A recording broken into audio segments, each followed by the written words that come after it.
Hi, everyone, and welcome to the next in the series of the Future Leader Conversations. And today we're talking about leading with purpose. I'm going to hand over to our prime facilitator, Mr. Gavin Morden. So please do introduce yourself and let's get going. Thank you, Sarah. Yes, I'm Gavin. I'm Chief Mentor with Future Leaders. I've been part of Future Leaders for a while now, and I think I know most people on this call, which is really good. I don't think I've met Amira before, but it's great to have you all join us today. As Sarah said on a bit earlier, on a sunny Friday lunchtime. Hopefully, a good conversation to be had. It's going to be lots of us talking, debating, discussing.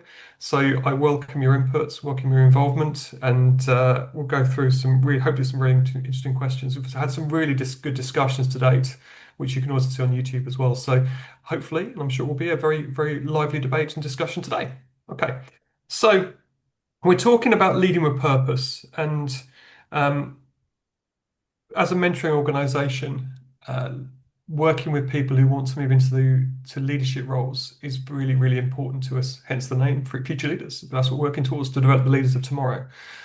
And the power of understanding what your purpose is and how you harness this and leverage it is really important when it comes to leadership. Trying to understand the types of leader you want to be. So the first question is quite a straightforward question that I'll put out to the group. What does purpose mean to you personally, and how has that changed over time? So what does purpose mean to you personally, and how has that changed over time? And whilst you're thinking, I was giving some thought to it a bit earlier, and purpose is the why you do what you do. What are your values? What do you hold dear? What is it that drives you? And it can change over time. And I was thinking that if you think across your career, maybe when you started out, maybe left school or left university, your purpose was right. I've got to get a job and I've got to get some money coming in. And then potentially it might have evolved and to move into kind of family and maybe there was a balance between family and work. And then maybe things have changed subsequently. So your why can evolve. But I also think there's probably some key values that you probably hold very dear to your heart and always have done that underpin everything as a set of pillars. So without kind of putting words in people's mouths, I'm interested to hear kind of feedback. So should I come to you first, Sarah, just kind of get your feedback first, please? Sure. Thank you. Um, it's really interesting as you talk about it evolving over time. I think for me, my purpose has always been very focused on the people around me and enabling the people around me to be the best that they can be. And when that was me in a leadership role in a corporate environment, making sure that my top priority was my team, and my top priority was looking after them, helping them to develop. And I remember having quite an interesting conversation with my manager quite some while ago, gosh, 20 years ago, probably now, very nearly, where he was berating me because at least 50% of my team over 2 to 3 year period had moved on to other roles within the organization. And he was saying, you train people up, you get them into a really good shape, and then they go off into other parts of the business. And I said, yeah, isn't it great? Like we keep them within the organization. Um, so the purpose of the organization that I work for at any point in time isn't always my prime motivator, although I have some will not work withs in my world. But it's much more about the purpose and the impact that I can have on the people around me. Which is why I then went to set up my business, and my mission in my business is to create ripples that change the world of work for the better, which feels like a pretty good purpose to me. Certainly does. Absolutely. The ripples analogy is really good because it does flow out and ripples can bounce back as well, which is interesting. Wonderful. Thank you, Sarah. Any other thoughts from people around that? So what does purpose mean to you? Should I come to you, Fear, and put you on the spot if I may? Thanks, Gal. You're welcome. God, it's a big question though. Like when I was younger, I think the purpose was mainly just, yeah, to get enough money to go out and party, to be honest. And now it just has evolved to something bigger with having two kids and, a life that I want to sustain and like a level of life that I want to sustain. So I think and also developing myself. So I think it's a bit twofold. It's like for me personally to develop myself, to grow, to keep growing and learning, but then also to be able to provide to the small people in my life. Yeah. That makes complete sense. Absolutely. Anyone else would like to share, want to shout out one of the Richards, maybe? Richard D? Richard Yeah, G? yeah. I'll go first, and then we'll pass it to the other Richard. So, I think this is again a really big question. I agree with that. The personal side, I think my purpose used to be I don't know, have a role that fulfilled me and gave me loads to do and just keep me busy with something that I actually enjoy. And I don't think my dad will ever listen to this as YouTube, but I listened to him when I was, I don't know, I think I got my degree, and my dad just said, "It doesn't matter what you do now, just well done, son. Just be happy at work." Because you're going to spend over half your life doing it. And the reason why I can quote that is because that's literally the only thing I listen to him on. Okay, maybe a couple of others along the way, but it's one of those bits of advice that my dad gave me, and I was like, do you know what? I'm going to try and do that, and I have tried to do that. So if the enjoyment disappears, I tend to, uh, look for change myself. But so that's like the personal side of it. But actually, my purpose has totally changed. It's not about that at all. It's like, when can I stop and then start doing the things that don't involve work? So I've got another personal purpose, get to the other end of that, and that's all the family stuff that you've just said. But it's like, when can I stop? Um, but enjoying the journey. But then I'm from a business perspective. I used to be, just me, myself, and I looking after myself. But now I have a view that Sarah started to talk about, which your complete kind of purpose. Um, and I guess I'm starting to move towards, what does everybody else around me get from being at work, and how do I help them do that? And not necessarily help them. Am I part of it? Am I just a little tiny little cog in that set of gears?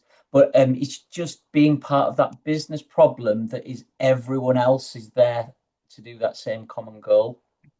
I didn't used to think like that though, and hence the reason why I'm learning to do this leadership. Why I'm here now, is that I'm picking up and learning from others. But yeah, that has been a definite shift for me. Probably in the last maybe three years, I would say. Was it quite difficult to embrace it? No, not at all. I don't think I embraced it one little bit. I think it just happened to Just me. happened. It was not a conscious thing. It was just more. I just started looking out for others and realizing that if I didn't feel right about a certain thing, then others wouldn't be. So I'm Yes. literally going to go into bat for them, because actually, if I'm the one that's prepared to speak, let's Yeah. speak on behalf of others where I can. Yeah, that's good. Really good. Thank you. Richard G, have you got anything to add on that one? That's all. I will when I unmute. Yeah, I everything you guys have all said so far really resonates. I think Thea, you mentioned I was probably in a similar boat. My first career path was, oh, I just want some money to go and enjoy myself and have a good time. And I think I as I started going through my career personally, I found the you go through some jobs, you're trying to find where you should fit, and I didn't do the university thing, and I was kind of just looking for a role where I'd get some sort of fulfillment and enjoy. You spend a lot of time with the people you work with, enjoy the people and the company I was working around. But alongside that, I think one of the things that I realized very early was kind of alongside purpose was kind of the question why? Like, why am I doing something? Why do I need to do this task? Particularly when you're in like um, uh, you're going into an entry level job, why am I doing this? What does that form as part of a bigger picture? And I think my purpose has probably come a little bit from that in how can I make those incremental changes to make a more significant change later on? So whether that's in personal life and I don't have kids, but so I mean, I can barely look after myself. So that's probably part of the reason there.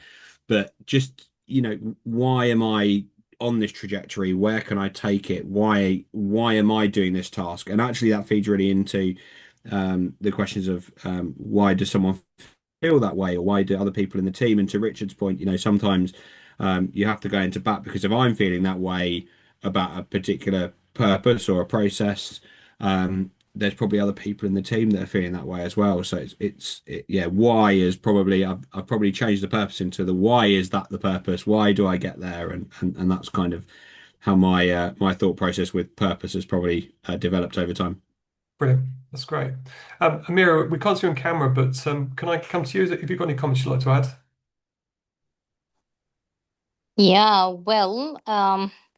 well, thank you very much for the answers that I heard already, and I believe for me, um, I remember the book that I read for Simon saying, "Find your why." And that kind of, it's not a kind of book that you read from cover to cover. It's a kind of book that you answer a lot of questions and you did a lot of tasks so you can find your why or you can find your purpose. So it's not an easy question. But to be honest, for me, I believe that my driver and my purpose is just to leave an impact, whether to leave an impact on people around me or even on kind of tasks that I handle. Yeah, I guess that finding the purpose is the key. Because if we can answer this question, what is your purpose or what is your why? Things will get easier to chase and to and to find. That's brilliant. Absolutely love it. And from an impact perspective, are you starting to have you found what impact you want to leave? Do you know what that impact might look like? Well, I would say I am on my mid-career level, Hmm. and I believe that working with juniors, fresh grads, seeing them growing and learning new skills and mastering new skills and getting new jobs, I believe that is also something that I really find myself in. So maybe the impact that I mean is on people and how do they find what they are good at and how to do it right. Brilliant. Absolutely brilliant. It's that role modeling behavior, isn't it? That you're putting out there to Yeah, you're just trying to show the way to others for them to emulate and hopefully lead from. Brilliant. Thank you yeah. for that. That's fantastic. Thank you. Saskia, I'll come to you if I may. Yes, please. I think about this stuff a lot because I have been in survival mode for a long, long time, and over the last sort of, gosh, 5 years, have worked on different aspects. And I think that in terms of purpose, understanding what your values are and what they really mean to you is a really big deal. It took me about 6 months to come up with my values framework. And I showed my friend, she's like, that's not a value, that's a goal. So I went back to square one and tried again. And really even understanding what these words mean, because if you're going to say like this is me living in alignment with my values, what does that actually mean? So one of my big ones is sustainability, and that's not just simply within the environment, but it's making sustainable choices. It's thinking in a more sustainable way in the work that I'm doing, and so that's a big one for me that I'll carry, and it's nice that it sits in other parts of my life, and I can really look at that and go, yeah, that's definitely a value. Like I get frustrated if I'm not doing something sustainable, or it really impacts me if I'm not doing things in a more sustainable way. And I think in terms of my purpose and what drives me is I want to live a big life and I want to know what that looks like. And I love to learn and I want to inspire other people to also live a big life and be a bit more aware of things. And life can be a lot easier when you have a bit more awareness and alignment to your values. That's brilliant. Absolutely brilliant. Luke, I'm going to ask you to follow that if I can. Um, it's interesting that a couple of people mentioned it on here around it being easier. I actually find it harder because when you find a purpose that's kind of bigger than yourself, you then feel like you have to go above and beyond. It gets you out of bed in the morning, but it also means that you're going to break down barriers and challenge the status quo and try and drive things. So I've always found that when I've found that kind of that purpose, something that I'm connected to, I'll go all in and you'll get a lot more out of me because of it. But that means it then gets more challenging, more frustrating along the way where you're not quite there yet.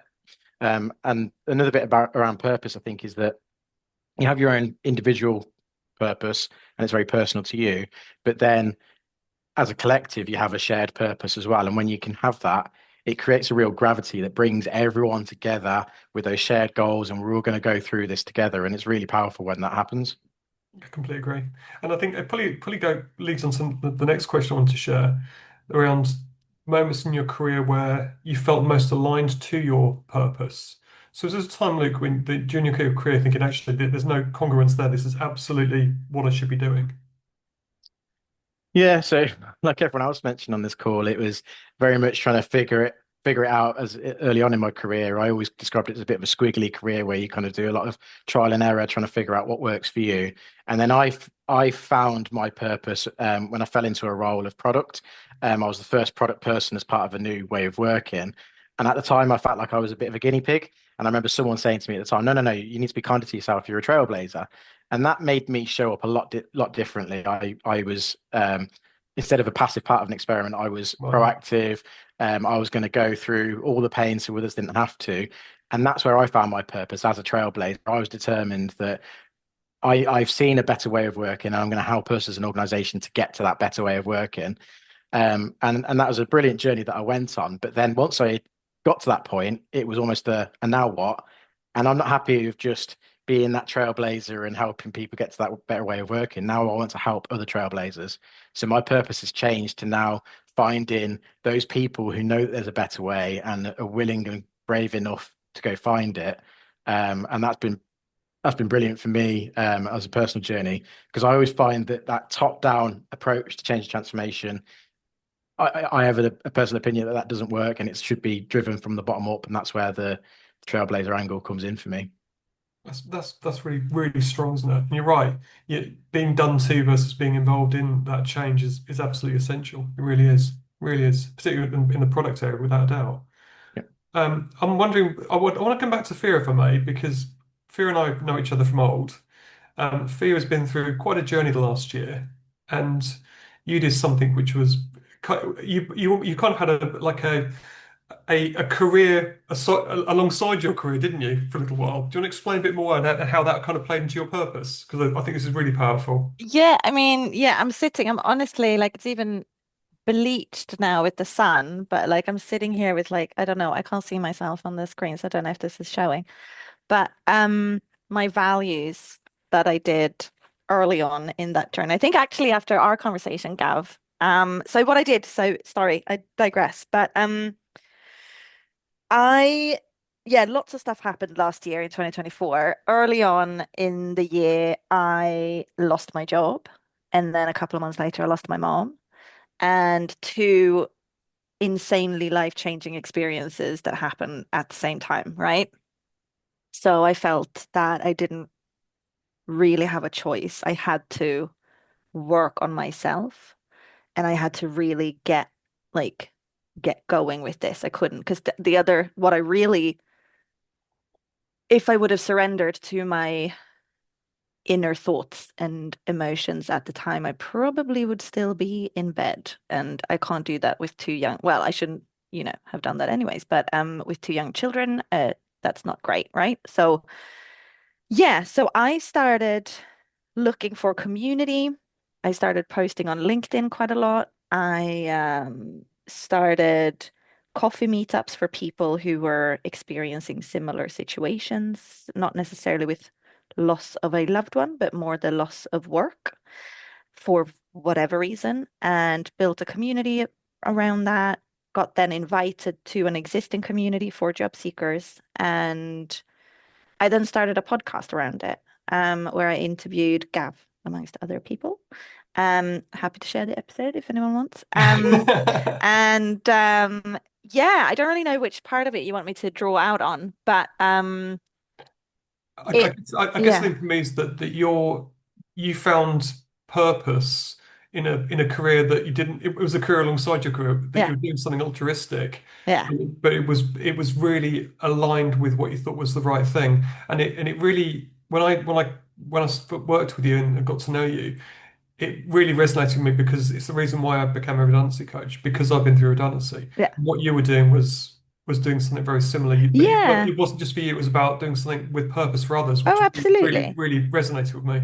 Yeah, for sure. No, so I did it. So how it all came about was one of my close friends, she was also going through the same thing. Her role had been made redundant and she was quickly spiraling downwards.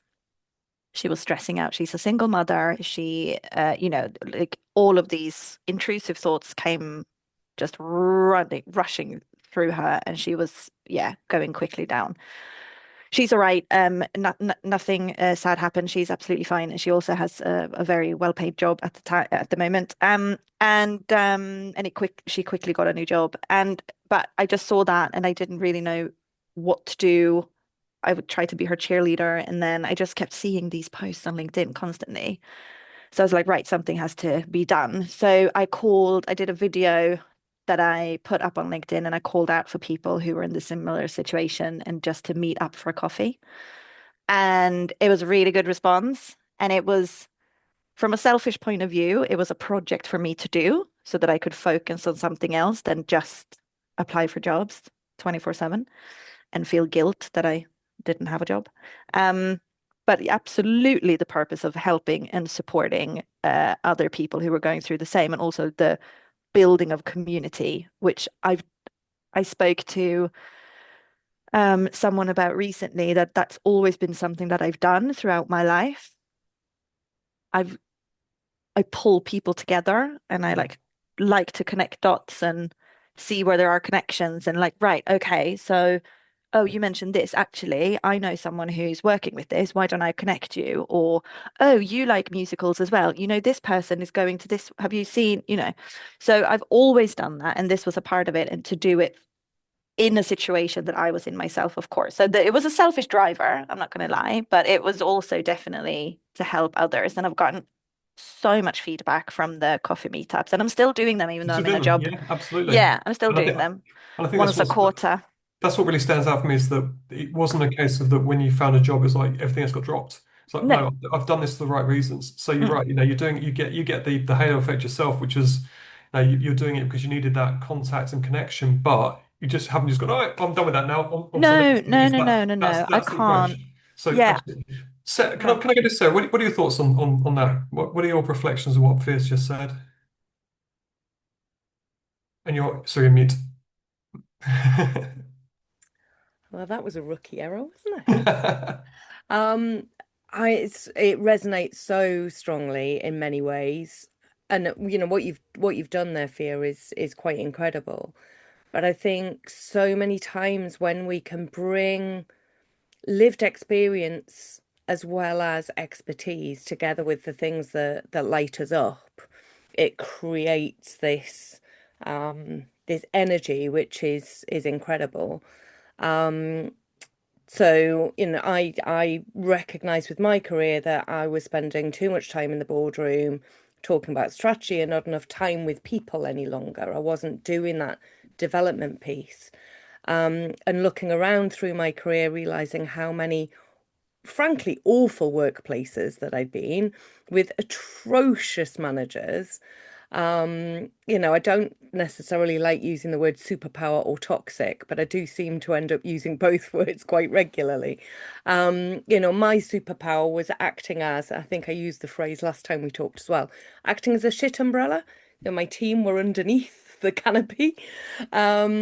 And really recognizing the importance of that and the ability to do that then for many, many more people. And one of the things I bring into Future Leaders, I hope, is that passion for helping people do things differently from perhaps the poor role models that they've got in their existing organization, given that I learned almost all of my early leadership stuff by what not to do Yeah, and how not to be, yeah. and kind of being the anti And whatever I anti-role saw model. early. Yeah, exactly that. So I don't know whether that actually answered your question, but that was what was firing in my synapses as Fia was talking. That's really really good. I think we all take the take things from people, and I think that bit around um, giving something back getting a bit of benefit yourself, but giving something back, and also continuing and looking at the right way to do things is really important. I want to go to Luke actually. I'm kind of go around again. Luke, can I just ask another question? When you've led teams in the past and look to lead in the future, how do you kind of get your personal values to influence the way you lead? Um, Good question. I don't have an immediate answer. I think it's just kind of you lead by example a lot of the time. So it's kind of the way that you show up each day is how you want to be led, and that's therefore how you want to lead people. I believe in servant leadership, so it's about being there to serve and lead the team in Yeah, that way, help clear the path for them. And that's what I'd expect from my leaders. I don't like command and control leaders that are going to tell me what to do and give me the direction, give me guidance, of course, but also clear the way for me. And that's the way that I would then lead teams.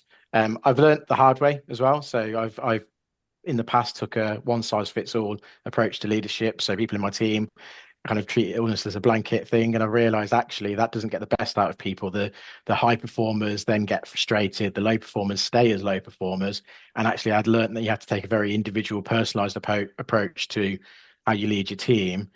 And I then apply that to all aspects of life, not just leading my teammates, but also colleagues and other people in different areas of the business or other organizations that I work with. It's taking that personalized approach, I think. that's really good, really good. I'm going to throw it out to everyone else though, because I'll ask the question: at what point was there a certain catalyst or something happened that gave you self-awareness, thinking that as part of your leadership journey, thought, "Hang on a second, this doesn't feel right. This isn't the way I want to lead." Because the example you just gave there, look, there was a switch by the sounds of it. So you learned on the way. Was there anything in people's careers that went, "No, I'm not doing this right"? And Richard G, you jumped straight in. Yeah, I've turned myself similar to what you were saying, Luke. I think there was a period when I was doing something where I didn't feel like I was really contributing. Maybe is probably the right way of is the political way of writing it. It felt like there was a lot of you must comply with what we want, and this is how we're going to do things. We're not going to deviate from the norm, and we're not going to try new things. We know this works. If it's not broken, don't fix it. But I think for me, there's always when you're leading a team or you're mentoring somebody, it's about ensuring that they have some confidence in a culture of contribution. So whether you're a CEO, a senior leader, a team leader, or someone that's just helping a team that you work within come along, you should always surround yourselves with people that know things better than you know things. I like to work with people who challenge me, who have a different perspective. And I think it's really important to then allow them to feel like they have a safe space to contribute, and not have to comply with something that, me maybe as their leader would say, oh, I need to achieve this. You must do it. Well, actually, why are we achieving it? How can we achieve it? What can we do to make sure we're all invested in achieving something that's a goal? It's fostering kind of mutual accountability, encourage them to use their own initiative and put things forward. And also, to what you were saying, like model it on yourself. If you're turning up every day and doing a good job and working hard and doing the things that you're expecting other people around you to do, it fosters a culture of everyone's putting together. I think the challenge alongside that is then you pick up and you've got to make sure you recognize someone's contribution. You've got to nurture inclusion, strengthen team identity within an organization or within a wider group. And for me, going through that challenge where I maybe didn't feel like I had those things made me recognize more about making sure that I was really my purpose when I moved somewhere else was to really foster those opportunities in not just myself but also in the guys I worked with around me and hopefully identify what they realize is their key objectives and what's their purpose and what do they want to achieve and yeah getting out of their way for them to work their way up the ladder and go on their own career paths as well. I think all of those things Venn diagram really well together. Really good, really good. Rich D, you're going to jump in, I think. Do you share that same view of the culture of, I love the culture of contribution. I think it's really, really, really good line. I like that. Um, I do. I definitely do. But um, my experience, I've literally just drawn a little model in front of me of just how other things play into it. So, such as your confidence level in your role Hmm. and how much you're prepared to contribute because of things like confidence, and like those personal values. I think when you're starting out in any kind of leadership,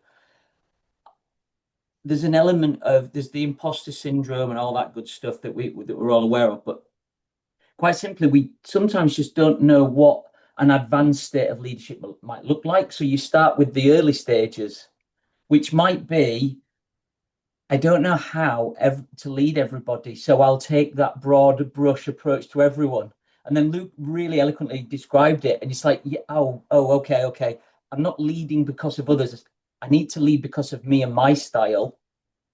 Okay. And so it's almost like you get an in-depth view of yourself with your own leadership style. This is like phase one. I've just been given the role. A few months in, you go, no, this isn't working. But my confidence has come up. So I'm going to go to phase two, which is, and I'm going to be more me. And I'm going to put my values into it. And oh, that's working as well. And oh, I can take a different role. And you kind of apply for more things, and even with inside or not inside your same business, it doesn't matter. But it's like confidence makes a massive impact on that, whether or not you're prepared to put your own values in to start with. So I think there's a bit of a journey that we've gone on or go on. I don't think it probably has an end point, actually. And even just making notes in this session that we're doing now, um, the umbrella that Sarah described. Sarah, you described that in the last one. I know you said that, but I've actually referenced what you said to someone in the business I'm working in and saying, you need to put your umbrella up. And we did use like that dodgy word, but it was hilarious because I'm now leading from underneath by being given advanced techniques by people who are, more advanced in leadership. So we're learning by doing, and all these phases of leadership that I'm describing doesn't really get formalized in a business. It's something that we have to learn ourselves and be ready to learn. So that's an interesting thing that I've observed is my own willpower, and that's my personal value, is Yeah. actually I want to, which goes all the way back to Luke saying I've got to start somewhere, but what does the end point look for us? I don't know. I find it a very fascinating journey, this whole So with that thing. in mind then, Rich, how do you keep your team sort of connected to that shared purpose regularly? What is it you do to keep them engaged? Uh, for me, I add a lot of my personality. Hmm. I try my hardest to dissolve any work conversation into relatively light-hearted openings.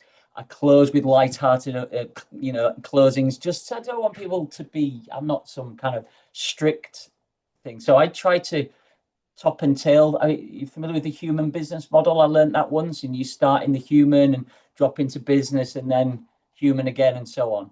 And I really like that model. I found it lends itself to how I chat to people anyway. But I think firm but fair is a technique that I didn't realize I used until I. Sometimes you've had to say no. That's not what I've asked for. If you get me.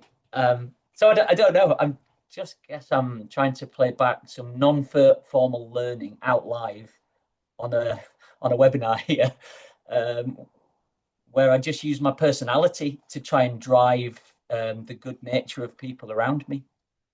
It's a really good point. And I think, from a personality perspective, Do other people do this, by the way? yeah, no, I feel a little bit on my own here. I'd certainly follow you. I think Yeah. your enthusiasm is absolutely infectious and contagious. I think as well, the question I've got linked to that is around how you start to position and understand other people's purposes as well. So you've got your shared purpose of where you want to be headed, but that whole thing about starting with why. Do you know your team? Do you know what your team's purposes are? Have you ever sat down with them and actually asked the question about, why, what gets you up in the morning? Why do you come to work? Have you had those conversations? I'll put it out there. Well, I'll just finish my bit quickly, Please. but I actually wrote down when Luke was speaking, one of the best parts of the adding your own personal values to the leadership piece is you find some fascinating people when you actually ask the right questions. And then you can lean on people's skill sets that they didn't ever broadcast, but you kind of picked up really quickly. The detail or the admin or the actually just bulling a china shop, but it works in certain circumstances. You need all of those things in a team, don't you? And I think there's something really fascinating about finding more about individual people. So Yeah. I actually enjoy that bit. So it links on that question about sitting down with your team and saying, having this conversation. We're very good at setting objectives and doing that, right? This is what the business needs to achieve. But it's the why is important, but understand the individual's purpose and how they can contribute towards it is just as important too. That's about getting to know your team in more detail. So thoughts or comments about how it might be done and how you've done in the past? Yeah, I think for me, it's about really understanding individually what their strengths, goals, development areas, their purpose and values, and their long-term aspirations, and then understanding what that means for the tapestry of the team.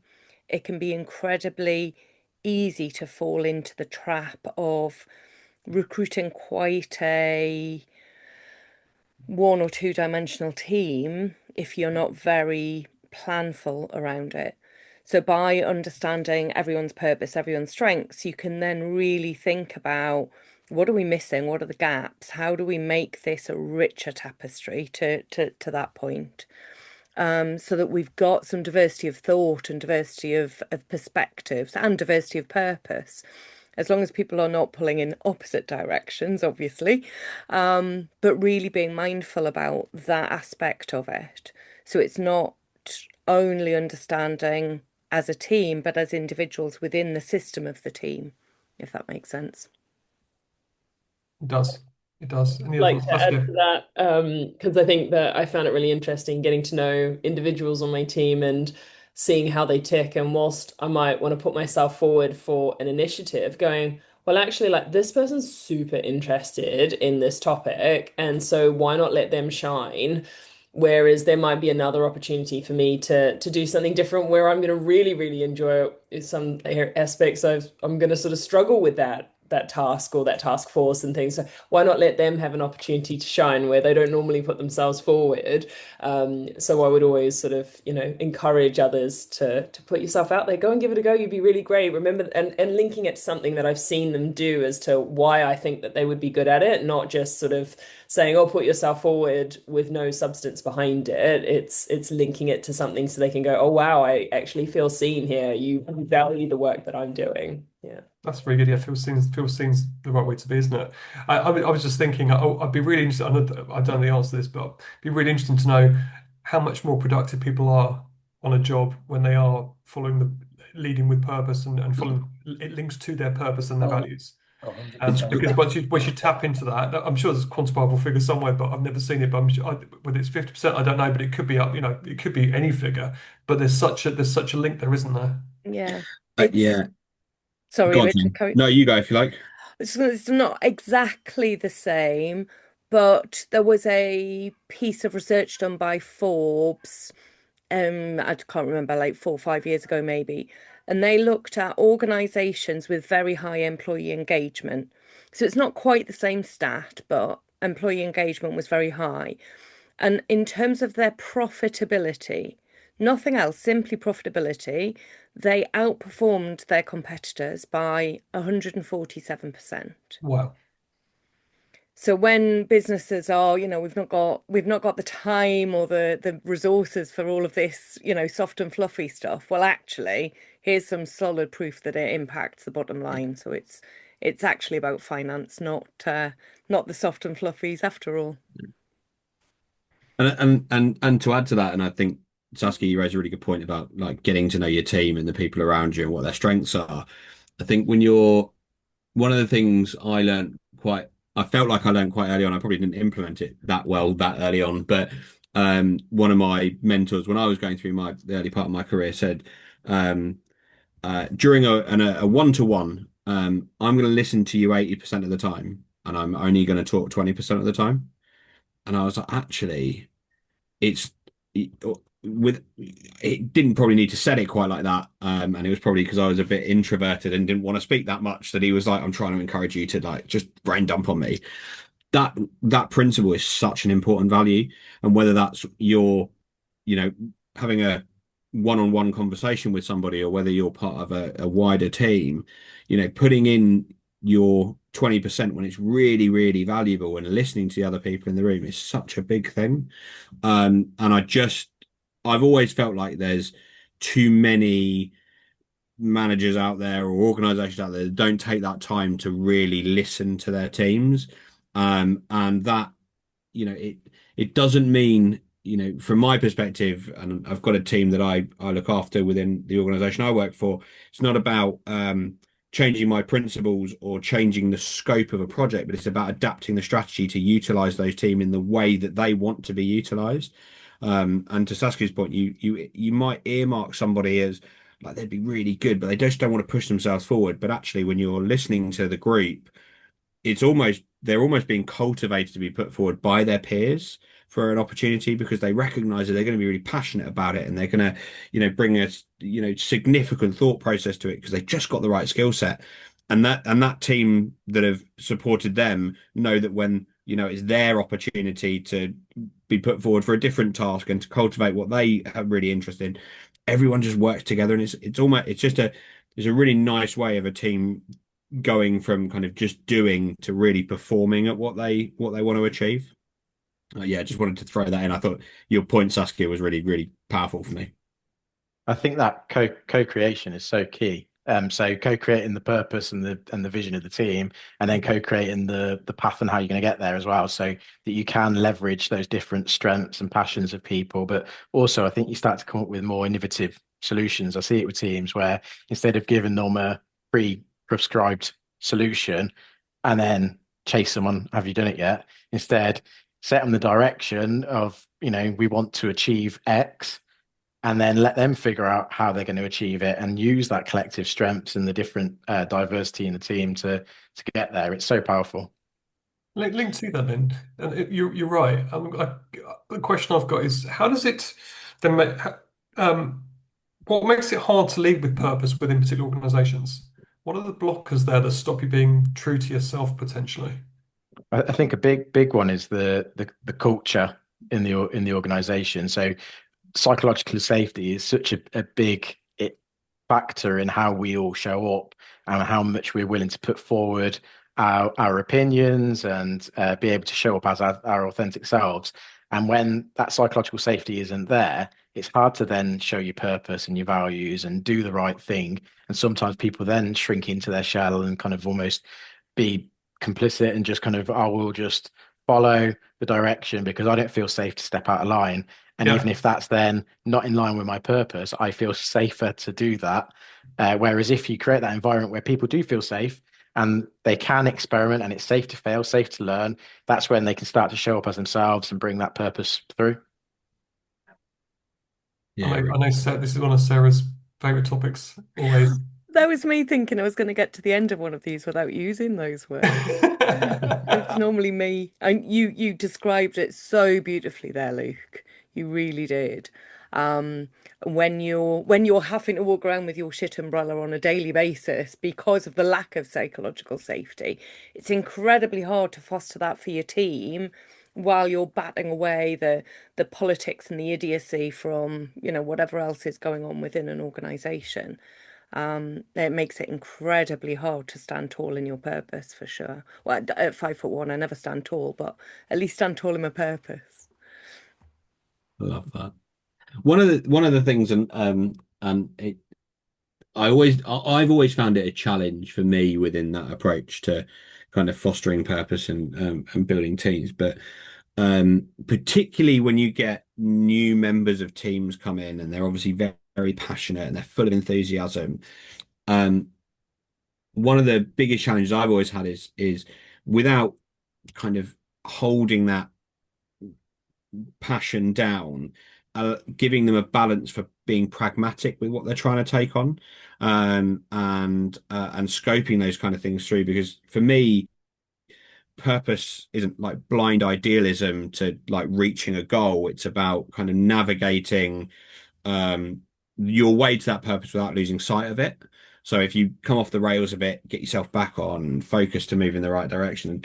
Um, Passion is obviously really important. You want enthusiasm, um, but you can almost get yourself into a point of risk when you overperform because you're taking on more tasks and you get yourself into you're not 100% workload. Suddenly you're on 130% workload, and then you're getting stressed, and that puts you into not performing. And that leveraging that up and down is so important. And I thought you guys have put it together really well on that kind of listening culture of someone's journey isn't A to B, it's A to A point one, point two, and suddenly it gets to B and then B to C, and yeah, it moves on in quite a fluid way, really. Mm.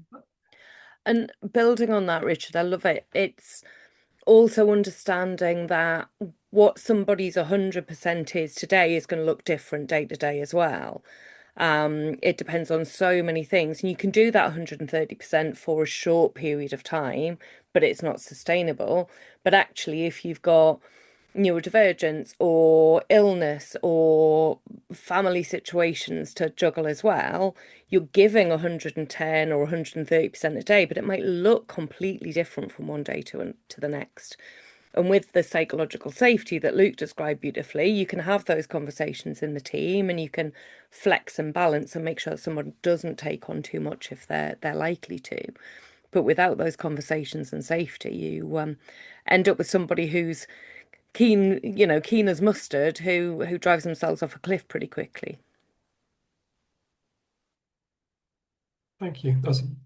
So, Saskia, were you about to go off mute then? Were you about to talk? Was, and I think it links all the way back to self-awareness, because I think that if you know you're 130%er and you're about to career off that cliff because you've overdone it too much, it's having people that can actually say to you, hey, look, your 100% is sometimes other people's, 200%. And so like be really realistic as what it is that you're giving and what you can give.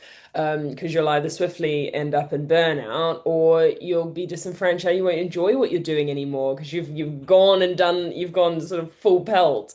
And then you're not actually able to create a really, linking back to my values, a sustainable experience and sustainable workspace as well, and your life as well. We're like, I think someone said, we spend a lot of time of our lives at work. And so how do we find that balance to also live the lives that we're working so hard to create? And so I think that's a big one for me is self-awareness. And I didn't always have that in the early days. Linking to that, Saskia, thank you. So if we were intentionally driving to lead with more purpose, or sorry, we're intentional in the way we lead with purpose, what would we change in the way we operate day to day? Whilst you're thinking, I'd go some thoughts a bit earlier, and the thing for me is that it's almost to Richard D's point about enthusiasm and passion.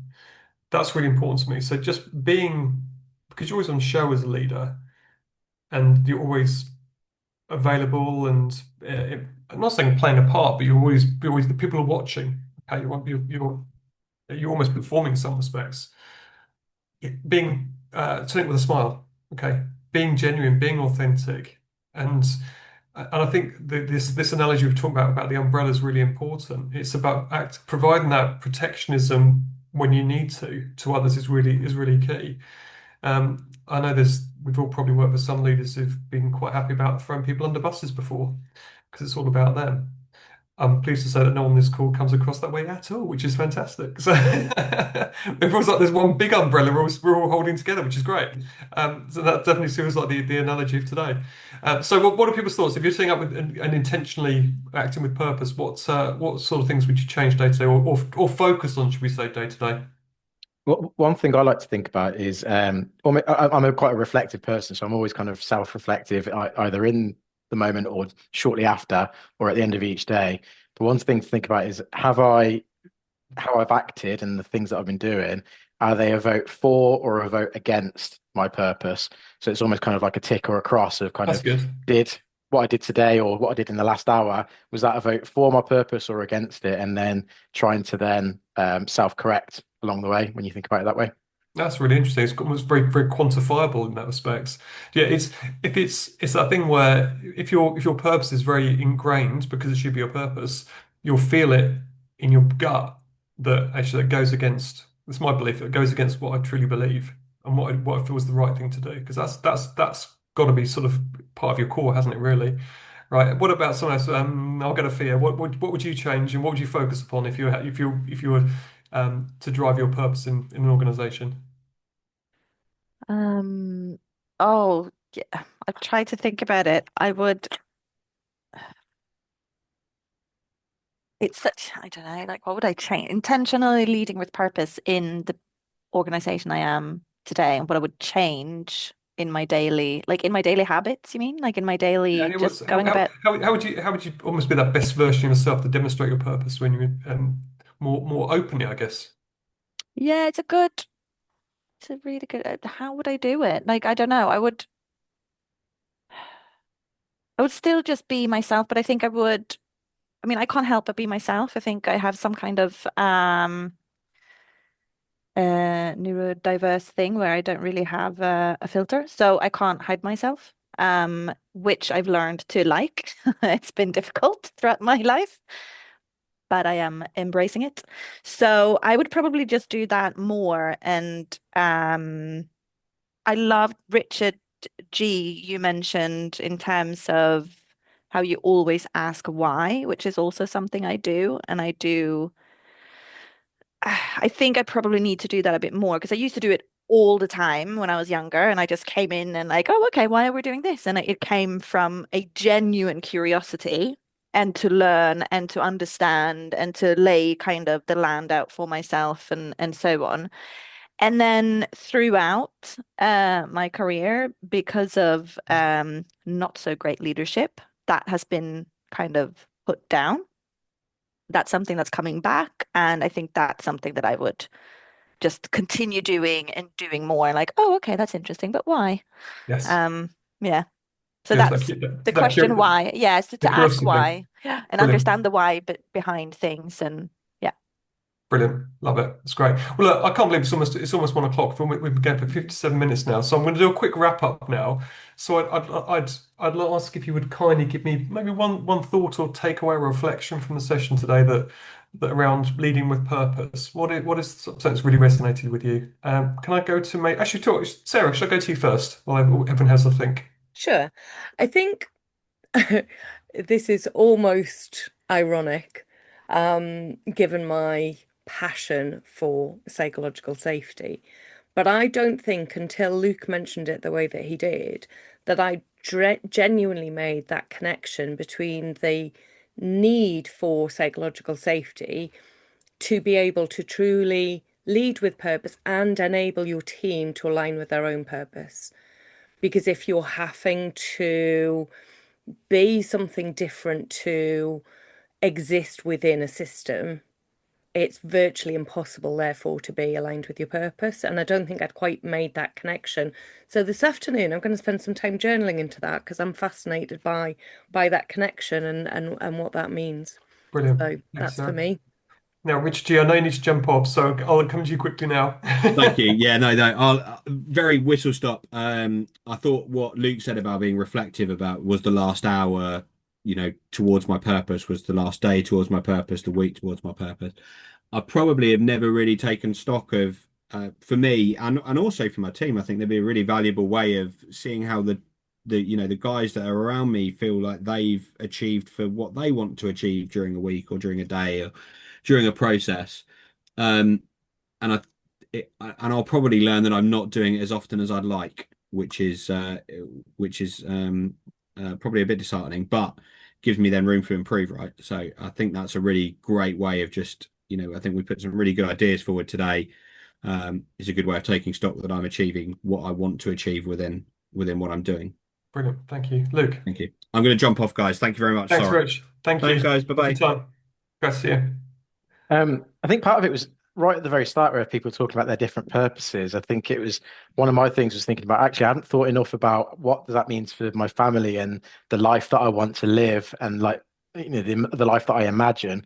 So I think it's how do I then think about my purpose in line with that? It's probably all there as a subconscious thing, but I've never sat there and self-reflected on it properly. Brilliant. Thank you. I'll jump to Saskia because it was linked to the point you made, I think, about family. Well, yeah, I think that living a life in alignment with your values that Absolutely. leads to work and it leads to life, and so I think it's quite a big one, and I'm curious to see what your reflections come out to be there, Luke. I think that the biggest takeaway for me was that culture of contribution. I think that really resonated with me. I'm like, oh yeah, how do we create that in a really safe way? And so it even gave me reflections on the safe to fail and safe to learn, but also thinking about that as a priority as a mother. I'm raising a boy, and how can I create that for him as well in the home? Because we're all working through stuff, and yeah, making sure that he knows it's okay to make mistakes as well. So yeah. Brilliant. Brilliant. Thea. Yeah, thank you. I mean, everyone has said such amazing things. I literally have like 3 or 4 pages of notes just with quotes from everyone. I feel like I can do like a month of Instagram content, like just based on this. Obviously, I won't, don't worry. But it's so many things. But yeah, I love, love, love, love, love the confidence and like culture of contribution, and then the co-creation bit. I think Luke, you were talking about in terms of yeah, like working with your team, but also like if you do it outside of work, if you're looking more of a family or a like friendship group or whatever, like co-creating what it is that you're doing and why, I think is yeah, that's something I'll definitely take with me and like leveraging the different strengths and also the understanding and kind of like when the penny drops for you, go from the kind of blanket leadership approach to the individual and how that just gives the not only the individuals more, but you as a leader more as well. Brilliant. But yeah, Brilliant. there's just so many. There's so many. I can just go on and on. So yeah, I'm going to stop That's myself. great. Yeah. Thank you, Thea. And I'll quickly jump to Rich to finish this up on the table. So your key reflection, one thing that you picked up from today, Yeah, please. Very similar to others. I've written empowerment down and doing that in that right way, the collaboration stuff. Increasing 80/20. That's I don't know if I've got 80/20. It's a different number. I can be better. And a platform to shine for others and giving them the chance to voice the purpose in their own words makes them better people. But the one thing that I'm taking specifically about my own work and job is not the why. My why is so what. Okay. Okay, so I'm in a sales world. I'm in a place where when documents are written, oh, so what about what I've just said? And it's a very similar why. I'm just put it into a customer's. I've got to read it as if a customer's. I've got to write it as if a customer's reading it. Yeah. And it's the so what piece. And it's just resonated with me when Theo was describing why particularly. I was like, do you know what? That's my version. It's good. Of Really good. why. So that was cool. Thank you. Well, look, we've run slightly over. Thank you for your time today. I think the two things I've taken away from today definitely this culture of contribution, and also this metaphor of the umbrella, which I'm now going to go and draw a picture of. I think I'm going to hand you back. So thank you so much for your input. I'm going to hand you back to Sarah to close. Thank you, Sarah. Thank you all. As ever, I've really enjoyed today's discussion. We're going to be taking a brief pause in August because lots of people are away. We're going to start again in September. So, quick question for you if you've got literally 20 more seconds. Actually, I'm going to stop recording first. Thank you to everyone listening on YouTube. I hope it's been useful.